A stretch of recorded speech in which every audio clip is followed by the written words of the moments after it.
Hello everyone. Class हमने अपने chapter में बहुत सारी बातें अभी तक समझ ली हैं कि मेज़रमेंट किस तरह से डिफ़र करता है one person to another person, और मेज़रमेंट को मेज़र करने के लिए हम लोगों को क्या करना चाहिए वो अब हम इस चैप्टर में पढ़ेंगे।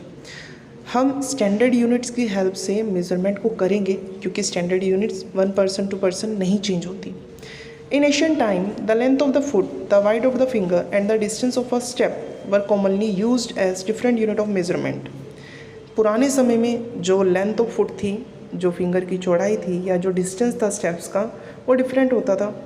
The people of the Indo valley civilization must have used very good measurement of length because we see evidence in excavations of perfectly geometrical construction.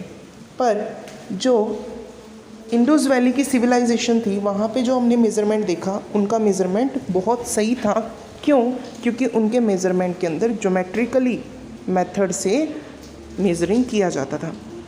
A cubit as the length from the elbow to the fingertip was used in ancient Egypt and was also accepted as a unit length in other part of the world. जैसा कि Egypt में बताया गया था कि आपकी कोहनी से लेकर के आपकी फिंगर्स तक का जो डिस्टेंस है वो एक क्यूबिट कहलाएगा, जो कि इजिप्ट वालों ने बताया था, और पूरे वर्ल्ड में भी ये चीज़ सेटिस्फाई हुई। People also use the foot as a unit of length in different part of the world. The length of the foot used varied slightly from region to region.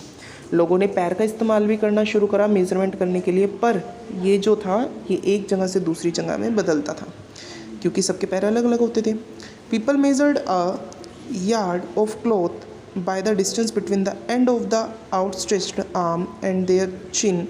The Romans measured with their pace of steps.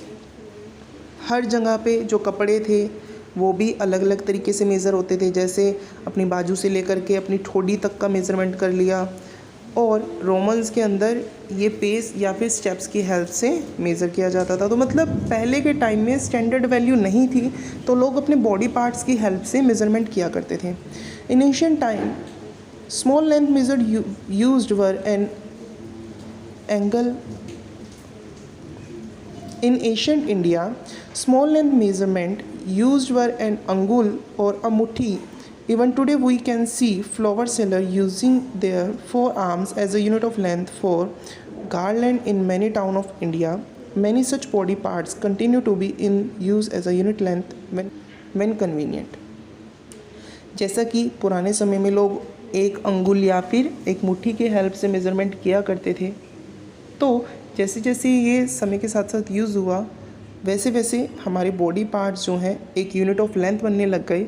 मतलब लोग अपने body parts की help से ही सारा measurement करने लग गए, और एशियंट टाइम से अब तक यही चीज़ चलती आई। तो कहने का मीन्स ये है कि इंडिया के अंदर या ऑल ओवर वर्ल्ड के अंदर जब तक कोई स्टैंडर्ड यूनिट नहीं थी तब तक लोग अपने बॉडी पार्ट्स के ही पूरा मेज़रमेंट किया करते थे। However everyone body's part could be of slightly different size. This must have caused confusion in measurement.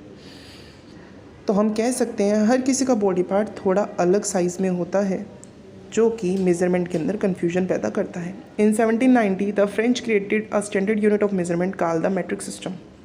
1970 में एक फ्रेंच साइंटिस्ट आए जिन्होंने मैट्रिक सिस्टम तैयार करा, जिन्होंने एक स्टैंडर्ड यूनिट तैयार करी जो जगह से जगह बदलती नहीं थी। For the sake of uniformity, scientists all over the world had accepted a set of standard unit of measurement. The system of unit now used is known as the International System of Unit. जो scientist ने system तैयार करा था वो सभी साइंटिस्टों ने accept करा, सभी लोगों ने एक्सेप्ट करा, और जो ये सिस्टम तैयार हुआ ये इंटरनेशनल सिस्टम ऑफ यूनिट के नाम से जाना गया। The SI unit of length is metre. जैसे कि लेंथ के लिए मीटर रखा गया। A metre scale is shown in figure 10.6। जैसे कि आप देख पा रही हैं स्केल जो है ये मीटर को दिखा रहा है।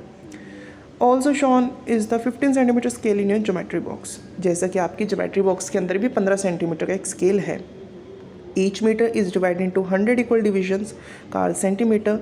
Each centimetre has 10 equal divisions called millimetre.